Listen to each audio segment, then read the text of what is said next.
Hi guys, I thought I could do an intro for this video, but unfortunately, I'm still learning a lot of StreamYard. For now, let's get this thing started. I mean, yeah, time to review Transformers: The Last Night, Michael Bay's fifth and final installment of his Transformers movie franchise.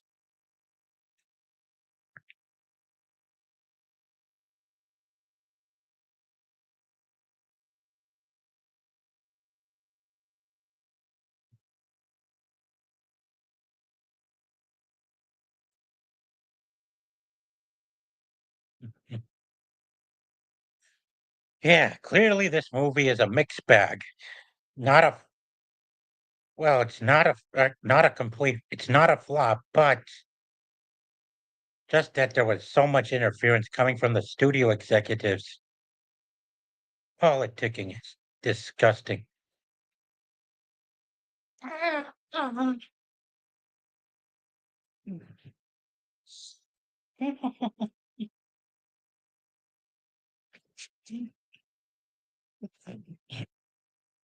Yeah, well, yeah, the executives were disgusting, just like those at Warner Brothers and Disney.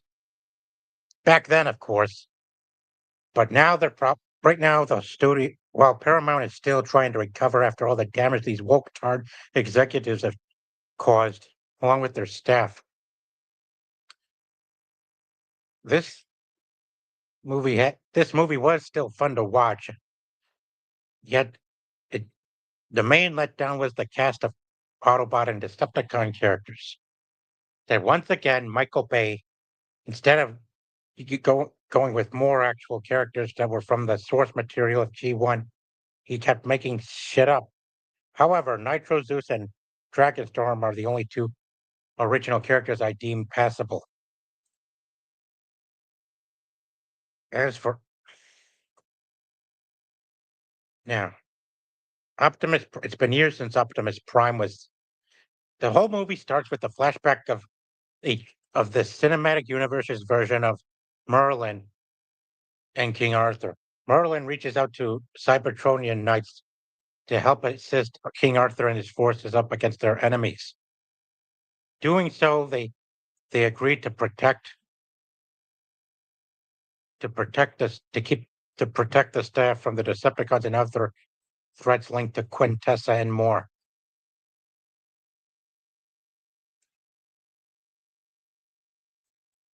Yeah,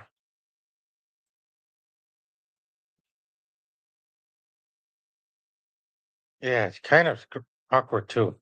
The way yeah, wow, yeah, much of it was some of the execution was done recklessly. Some of the dialogue and action and all the humor was too raunchy, but not as atrocious as The Flash, of course. And it won't be as if not, and it's certainly not going to be as atrocious as Gunn's garbage Superman movie that we're being ripped off with by the assholes at Warner Brothers. And of course, and of course, they brought Stanley Tucci back to play another character, separate from separate from his recent one from the movie Age of Extinction. Here he was cast as Merlin. Yet I don't get who wrote the script for him. They added too much. I mean, so too much humor and comedy. Jeez. Wow. God, I hate I hate it when studio executives treat everything like a fucking game. It's precisely what's wrong with this society, that we can't keep treating these assholes that are running the studios or government as gods. That's been the number one problem. They're agitators, but also we forward to the then we forward to the present day of this film, where Cade Yeager was hiding out with Autobots in a junkyard in South Dakota. There he eventually left Chicago to take his trip. he left to go to Chicago to rescue more Autobots and bring them to the junkyard for sanctuary. Four boys from school snuck into a quarantine zone where they get caught in a crossfire by TVR drones. They were saved by a gorgeous 14-year-old Latina named Isabel, played by Isabel Mercedes. Yeah, she's a cute Latina. They made her a rising star in this movie, and I don't get why Scott Ripley wouldn't make her character the lead for the Aliens movie. I mean, it's like if she died, it's like the director himself has a problem with Hispanics, but never mind the identity politics and say what you think. She was quite cool at the beginning in some ways, and I love how they handled DEI casting much better than what we saw, much what we get from. I mean, the the diversity in this film was better than what we get out of films that come out today, that are coming out today. Much of it being forced in through race swaps and shit, gender swaps, identity swapping crap. Jesus, man. Yeah, they handled it better with this film, and including Magnificent Seven. I mean, diversity was done better right before Ragnarok. Much was better. Then we come to then when she had a friend of hers called Canopy, an Autobot who she says is her boyfriend, came in to provide the kids from cover. He ends up getting killed by a drone missile that was launched from the air. Cade rescues everyone from the drones that were on the ground.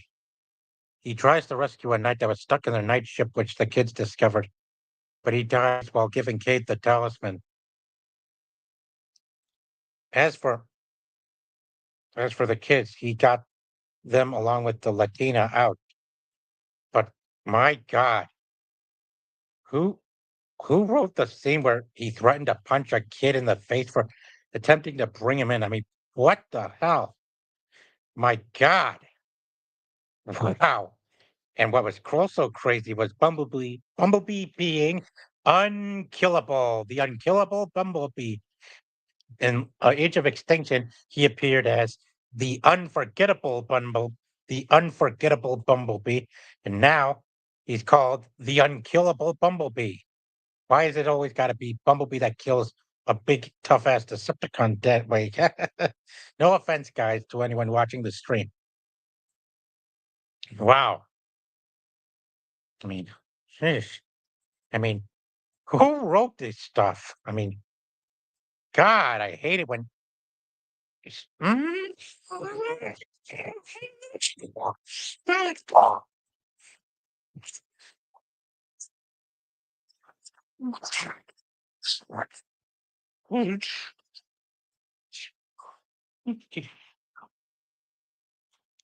Yeah, let's go.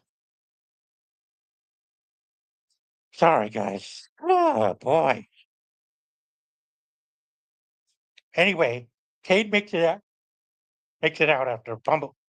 Lennox was there to to tell his fellow comrades to stand down, and then Cade and Bumblebee left the site along with Hound, but not without having a tracer tagged onto Bumblebee. Barricade was in the area and then rallied with Megatron, who was have who was suffering from a meltdown. I mean, jeez. I mean, how the hell could he have gotten back to Chicago? It was like, I mean, it felt like Bay was planning to had plans for him before the goddamn assholes running Paramount acted like the fuckers at Warner Brothers under Steve Ross, interfering and violating stuff. I mean, why? Why must we tolerate this decision from executives to get involved so much? Yeah, they should have made that gray Peterbilt semi truck Motormaster and that red SUV and other cars Stunticons. Not made up shit. Jeez. Wow. They kept going the Superman 3 route where they and 4 route where they start ripping us off with made up shit. Don't get me wrong. This movie did much better job with introducing cool, badass looking original Autobot and Decepticon characters, mostly Dragon Storm and Nitro Zeus.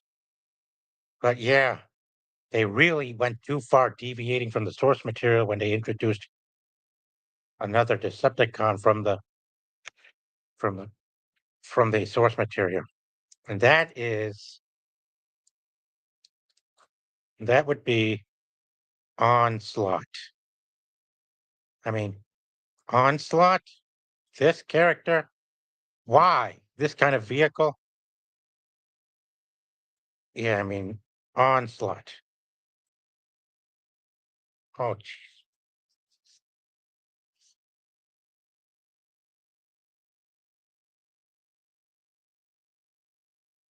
I mean, fish. Yeah. Oh, God, I hate when these things freeze up so much. Hold on, folks. Let me get the screen back up. I mean, a major error Michael Bay resorted to was this Onslaught. I mean, instead of making it going by his original form in the source material, you turned him into a tow truck. What? I mean, what is this? I mean, and you even modeled his head after long haul and his body after long haul. I mean, my God, what happened? Jesus. You even took on all it, man. Here it is. Here it is. This is Onslaught's actual vehicle mode, a mobile missile launcher, as shown from G1. I mean, you couldn't even get the military to provide you with one of these things, Michael Bay. I mean, why?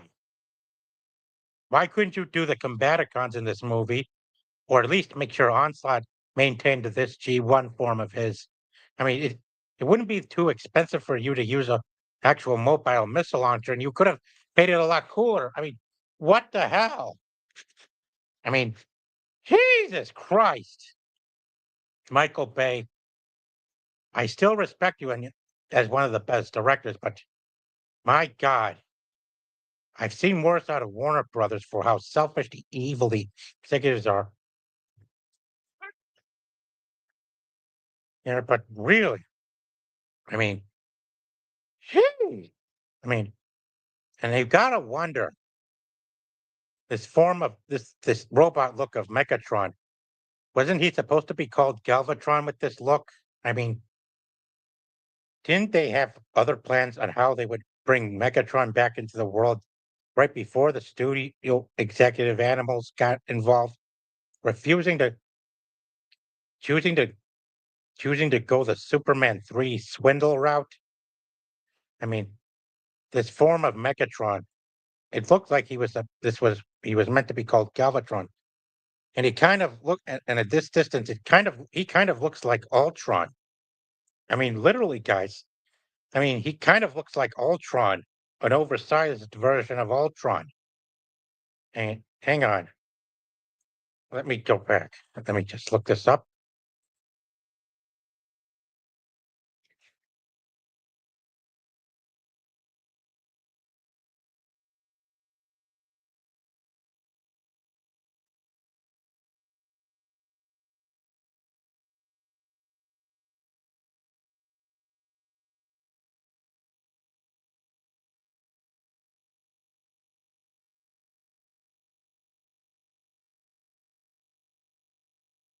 Hang on. Let's check out Megatron.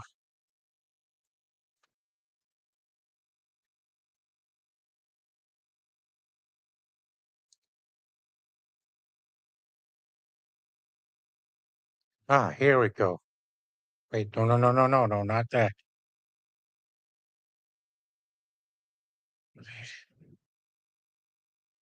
Here's Megatron.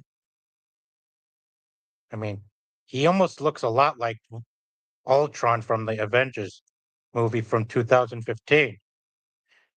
he does look cool and badass, but my God, wow. I mean, wasn't he supposed to be called Galvatron in this look? I'm serious, guys. I mean, Jesus, I mean, what was going on?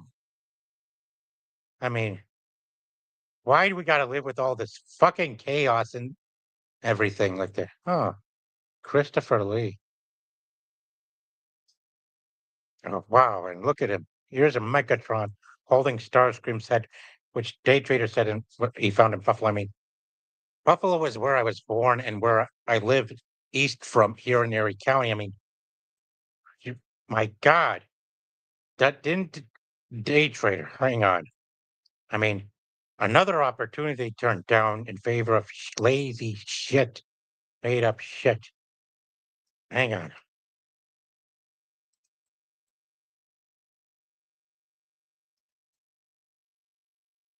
Day Trader. I mean, seriously, why wouldn't you call this guy Rekgar? I mean, why? My God. Jeez. I mean, first you refused to give us the Stunticons for the Age of Extinction to to duke it out with the Dinobots, and now you go rejecting more characters that were from G-Run just to make more money for your selfish executive asses by giving us made up stuff like this. I mean, where is Rekgar? Wow. Holy crap. Man, still as crude as it was for to seeing Hound blowing things up and throwing a grenade at him, that was funny. I mean, soon as Kate got back, he was being t- he was being tagged along by Isabella and her cute little squeaks.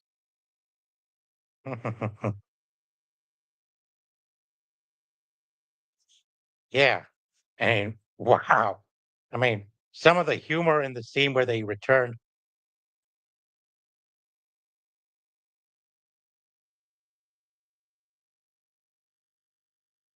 some of the humor and stuff that we seen out of the Autobots, Drift, Hound, Bumblebee, and Crosshairs was wonky and wacky and sheesh, reckless and raunchy too.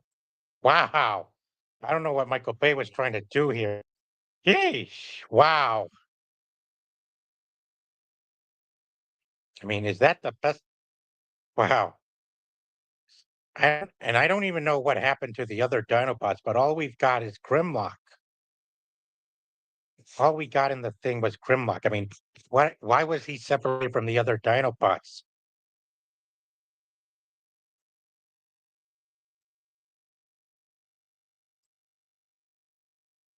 I mean, Grimlock was the only Dinobot that appeared in this movie, along with some mini Dinobots. I mean, what what happened? I mean, they did. Yeah, Grimlock is definitely a one of the most popular Autobots, along with Optimus Prime and Bumblebee.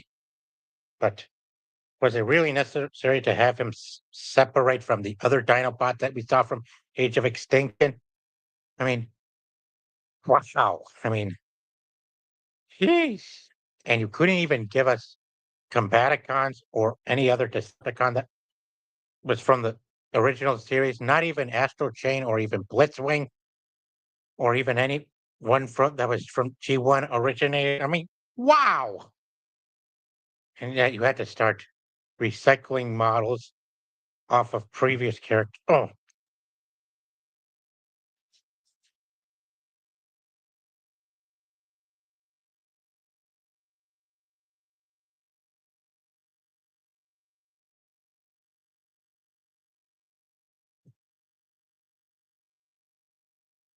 hmm,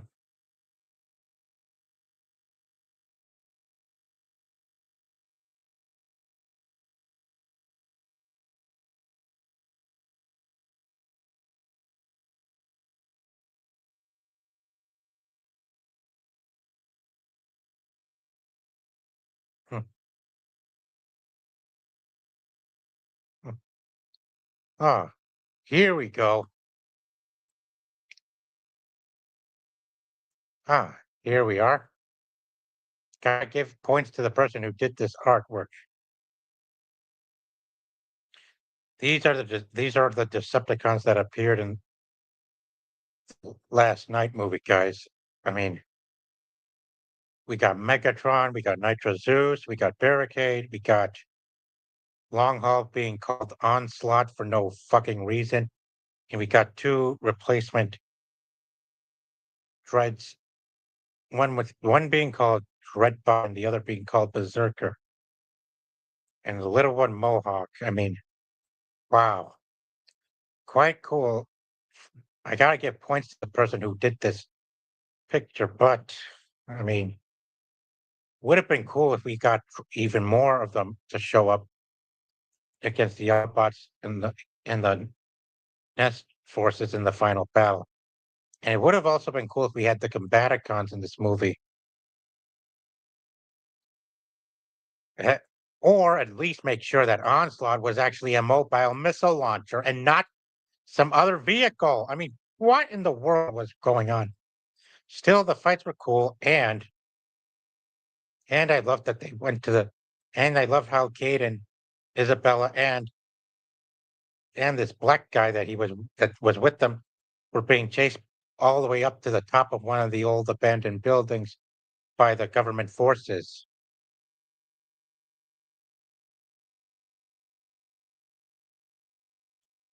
Yeah, Nitro Zeus. This was my favorite. This was my favorite Decepticon in the movie. From how he was modeled, he looks like he was designed to replace three of Megatron's top lieutenants that died off in Dark of the Moon. He served as a replacement for Starscream, Soundwave, and Shockwave. Yeah, at least he gets points for being awesome, transforming into a fighter jet. But it would have been cool if we have also had Blitzwing in this thing as well. God, people are just so cheap these days.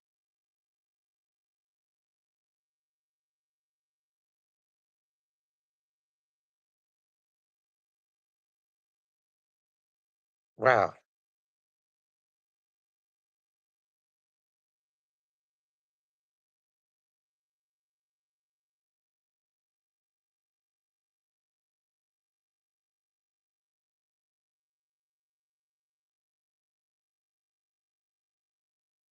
now we do get one Autobot who was from the G1 movie and animated Transformers series, and that would be Hot Rod.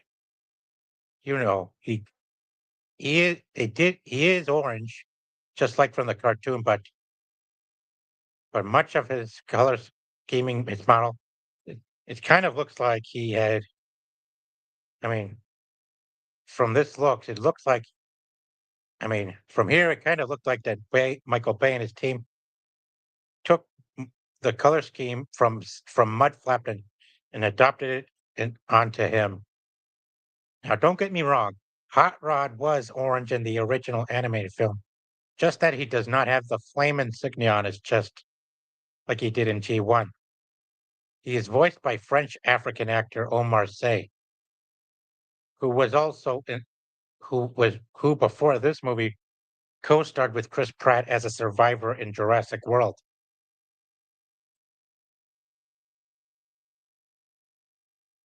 Yeah,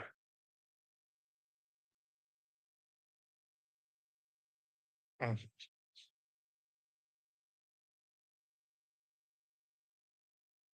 and and was from the movie Inferno. Now, here he was sent by Ed, Edward Burton to kidnap this chick who was from Guardians of the Galaxy, who played Star Lord's mom from Guardians of the Galaxy Volume 2 and 1.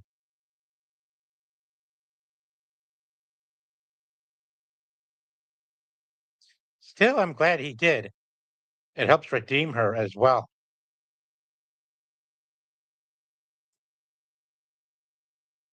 I mean, when we listen to, when we listen to Kurt Russell, his voice in the start of Guardians of the Galaxy Volume 2, it sounded like they didn't take the time to actually recapture his voice from the 80s. You know, I mean, what was going on? Now, yeah, it was kind of wacky, especially when Bay had Bumblebee had this butler bot mess around with Cade like a roughhouser, or with a roughhouser bot. Oh, and wow, so much of so much of the dialogue and the acting got wacky soon as we went further into learning about the main plot of the movie inside Edward Burton's castle. God, so, man, it was so fucking nuts. Pardon the language, guys. Wow, so fucking nuts with the butler bot. Huh. And oh yeah, Hot Rod in this movie is able to fire photon blast that can slow down time, which is kind of interesting though, but he never actually did that in the original animated series.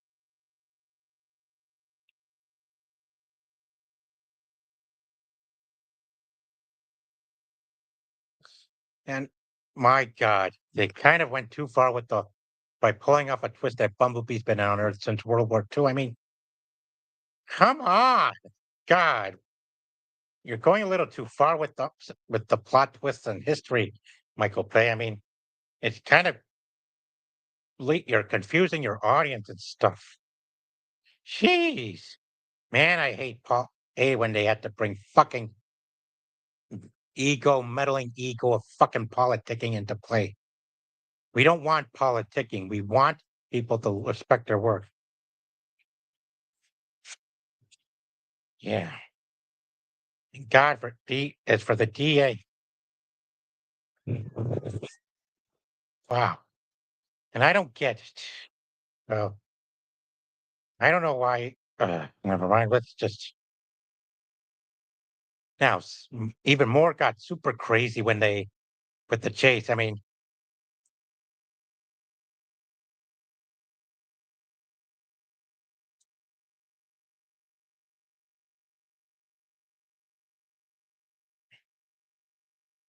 yeah. Here's Anthony Hopkins. They sure made him a nut in this movie. The Welsh actor himself who plays Odin, man, they made him a nut, an old nut bar.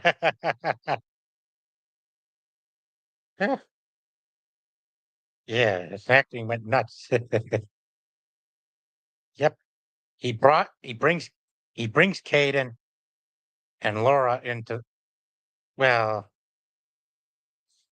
Laura Haddock's character into his chamber where he somehow gets hold of the round table that the knights had back in the medieval ages and informs them that she is the last descendant of well, Merlin and the Witwickens, which is weird. I mean, what in the world?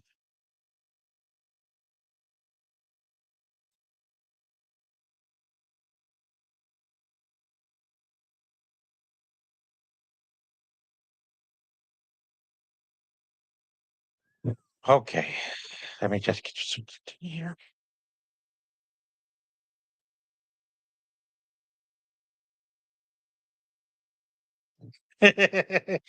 Tyrone is a funny, happy. Oh, never mind. Sorry. Still alive.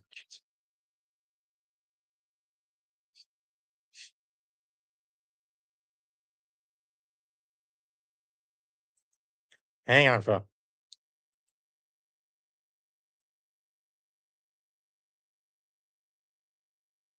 All right. Hang on.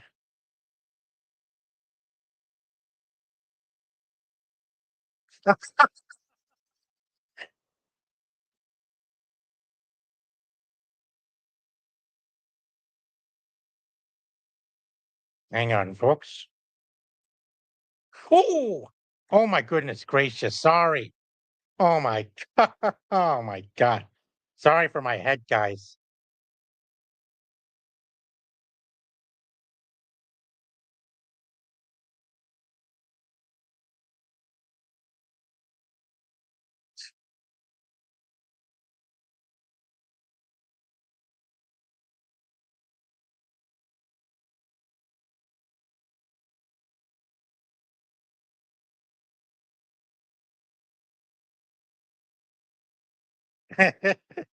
Oh my god, let me get that up.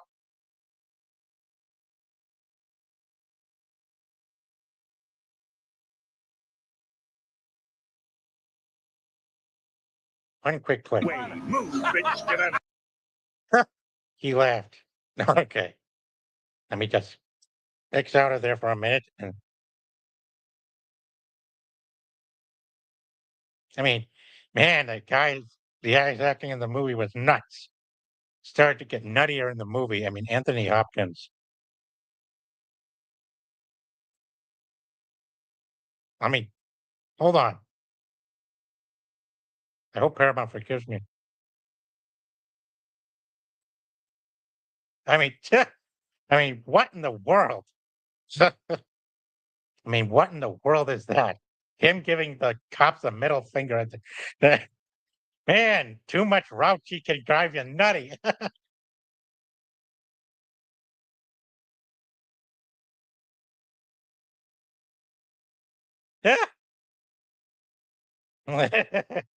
Hang on. One more quick peek, but then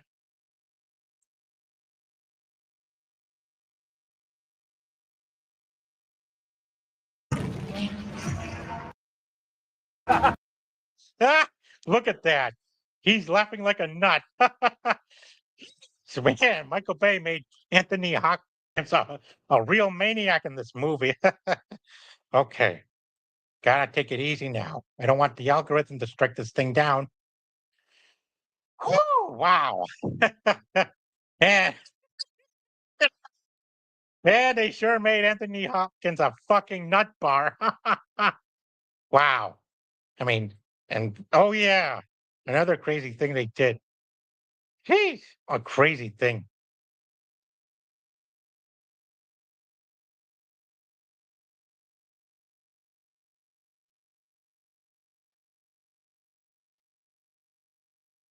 Oh yeah, here's another crazy thing they did, but without playing the clip.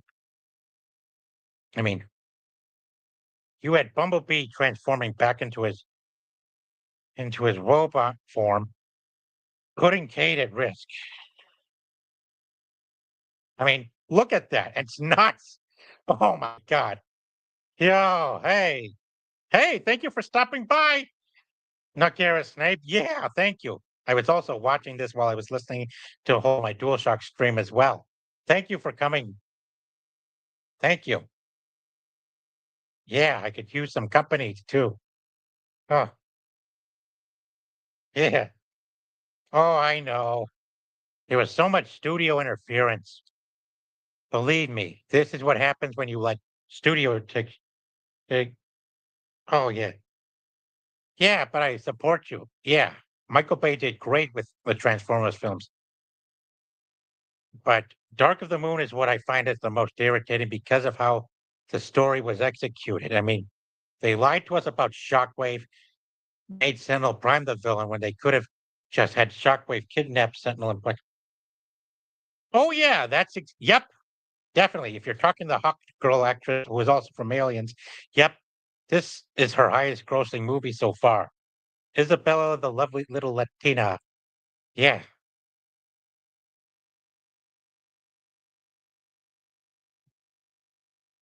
yep. Oh yeah, yeah, yeah. And I'm about to show you. Yep, the little Latina actress who is who was born in Cleveland, Ohio. Yep, yep. This is her. Yeah, she was cute too. I mean, this was 8 years ago. Yeah, this is so far her highest grossing film. Oh. Yeah, I hear you. Yeah, but they also went Superman 3 on Transformers 4 as well. Yep.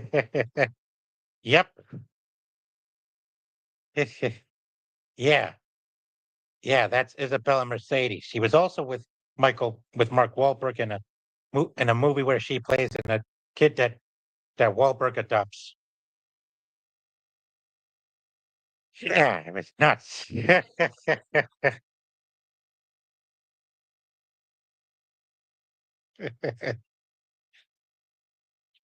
yeah, and if what integrity he said was true. Yeah, we shouldn't be treating studio executives as gods, and they shouldn't be allowed to treat everything like a game in movie making. It's precisely the main problem with these assholes who run Hollywood. They they treat everything like a game out of ego, and it's disgusting. But hey, thanks for stopping by too. But also, would you like to join me on Wednesday next week to talk about it? I'm also open. Oh, yeah,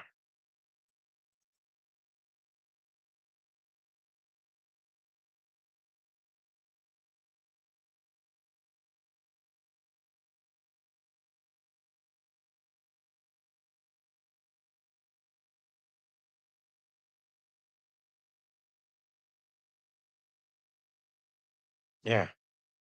Meantime, let me see.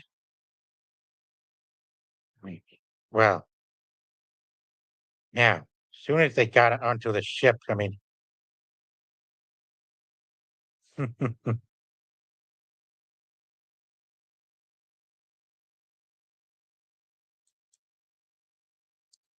I mean, now we gotta check it.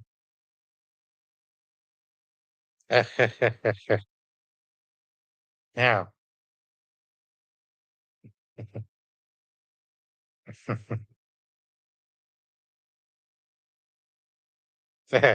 now we get to the submarine scene where they.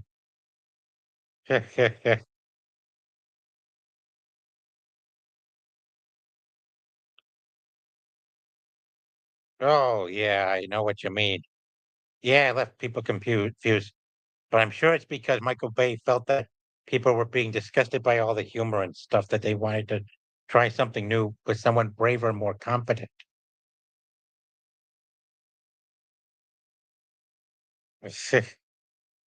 I mean, let's be quick and careful. Let me bring this up. I mean, you know what else Anthony Hopkins did? Push, move your fat ass. Push, squeeze. Oh, move. Go on, push, move your fat ass. Push, squeeze. Yeah, that. What? Really? You gotta be kidding me. Ah, goodness gracious. Well, you're still welcome to join. Thank you. Wow. Oh my goodness. Wow.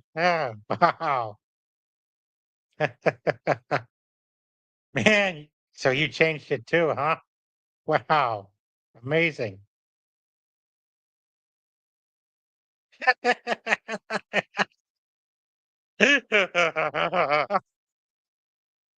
Wow, what a twist. Thank you. Yeah, yeah, thank you. Okay. Anyway, I mean, the way they made Anthony Hopkins act, my God. Oh my God, that was nuts. Wow. Just gotta hope the algorithm doesn't strike it down.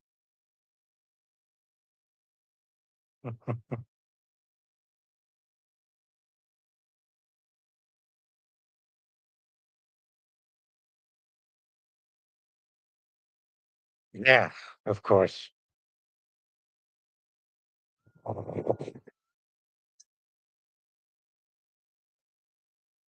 Sorry for the whistle. Anyway, soon as they got down to the soon as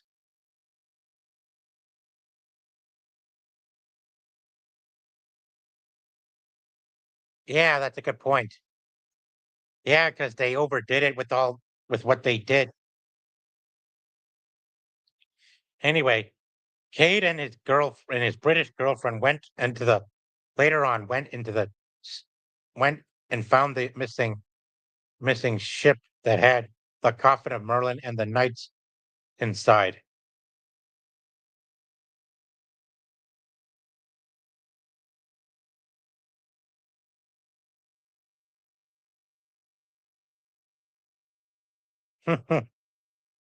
Anyway, soon as they got to the coffin, they found the staff that was inside that was secretly disguised as Merlin's own staff, which was used to control the knights, but also oh yes, yes, I know, yeah, yeah. The Guardians of the Galaxy One movie is what introduced me to this actress, and I was glad Michael Bay brought her in because it helped redeem her image a bit, even though it was reckless.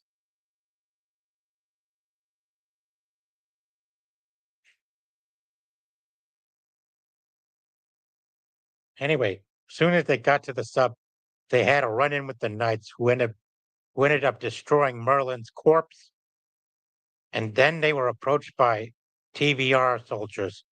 She was about to drop the staff, but then Optimus, under Quintessa's influence as Nemesis Prime, killed the two knights and took the staff, but not without running into a fight with Bumblebee on top of the ship.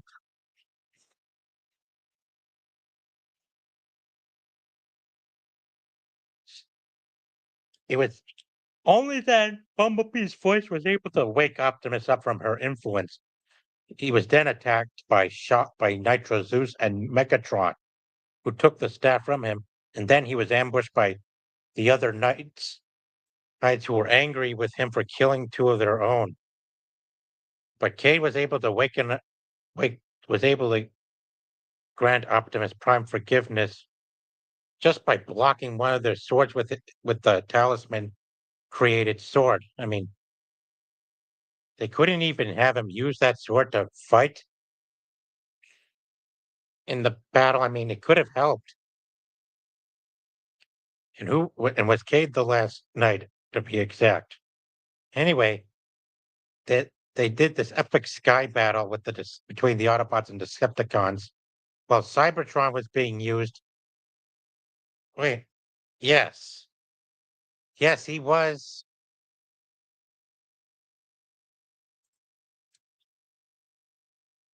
Yeah, he was.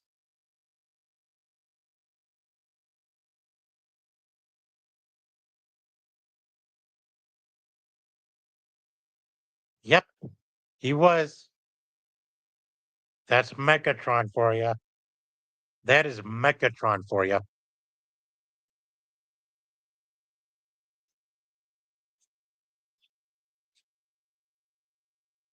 Make sure you like and share this stream as well while I go through.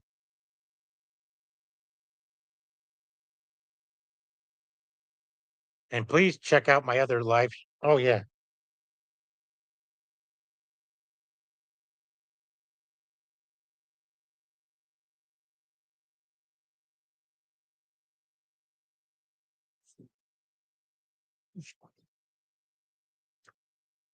Oh yeah.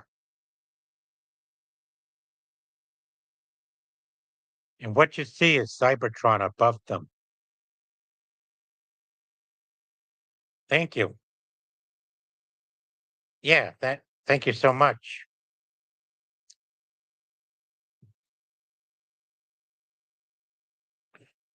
Yeah. Yeah, they had to go all the way up there to fight the Decepticons with the help of the Nest soldiers. And assisting them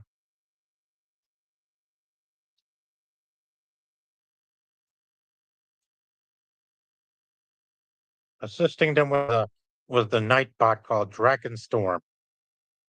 Yeah, I thought he was. Yeah, who was surprisingly an ally to the Autobots.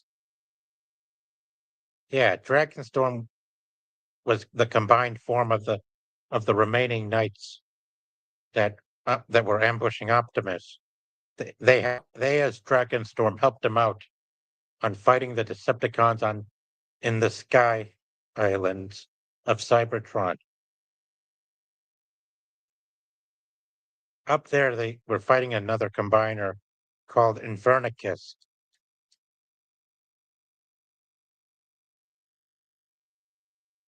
I mean, what happened to Bruticus?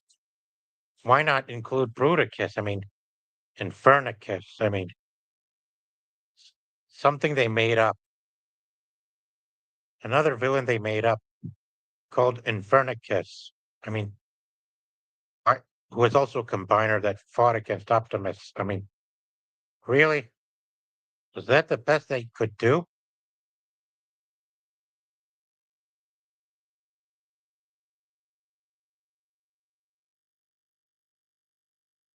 Yeah.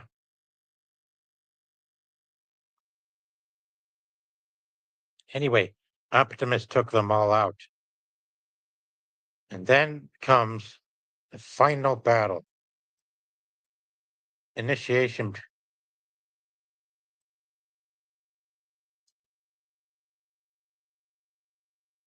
activation chamber,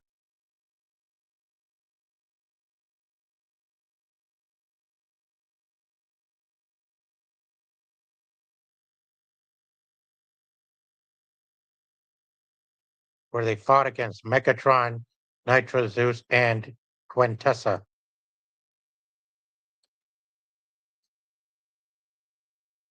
I mean, Quintessa, I mean, no, what about this guy? I mean, they should have used this character as the villain.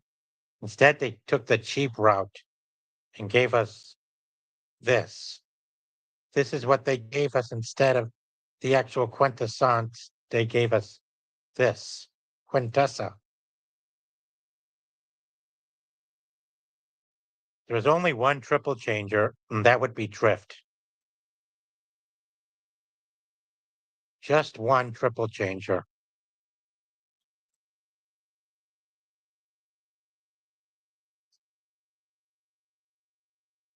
This was the triple changer from Age of Extinction. And later they changed his color to red. He used to be blue, but then they decided to go with red instead. Kind of awkward.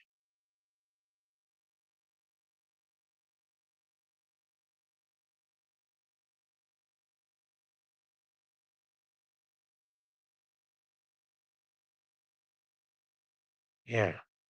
Drift Drift was the triple changer.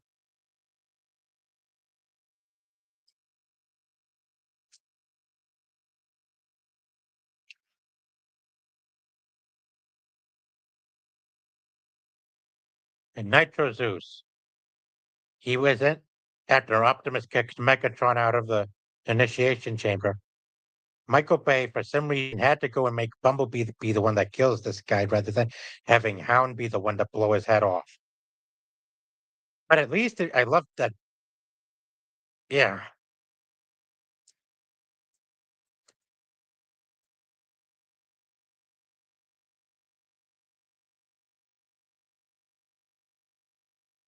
yeah. Bumblebee took down Quintessa.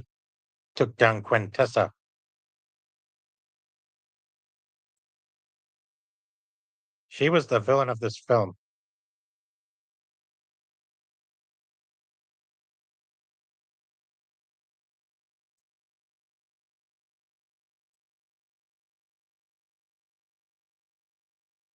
Yeah, let's check this out. Oh, no idea. I'll have to look that up sometime later.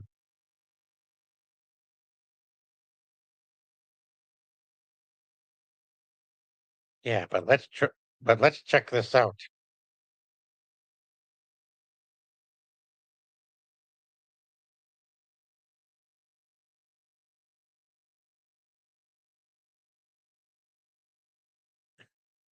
Let me bring this up. And be careful. Otherwise, the stream's going to have to come down. Say hello to my friend, Bumblebee.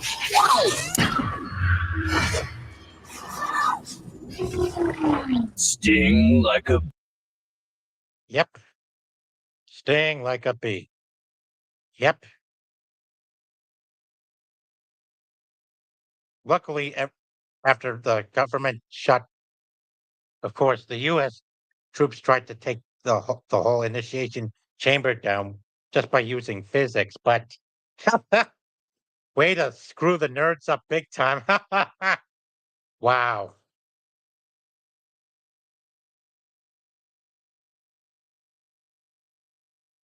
Anyway, this is how they ended it did after the thing flopped. Autobots then at the end decided to go back up to Cybertron to do what they can to rebuild their home. However, Quintessa actually survived the shot. And it ends with her telling, I could show you how to kill him, meaning Unicron. Man, it was such a mess these executives made with the movies and stuff. Jeez, and I really wish this world wasn't so split. I wish they wouldn't have so much control over everything. Gee. Oh yeah, Gemma Chan is hot. Thank you for tuning in. And wow, I mean, Unicron. I mean, Unicron Unicron is Earth.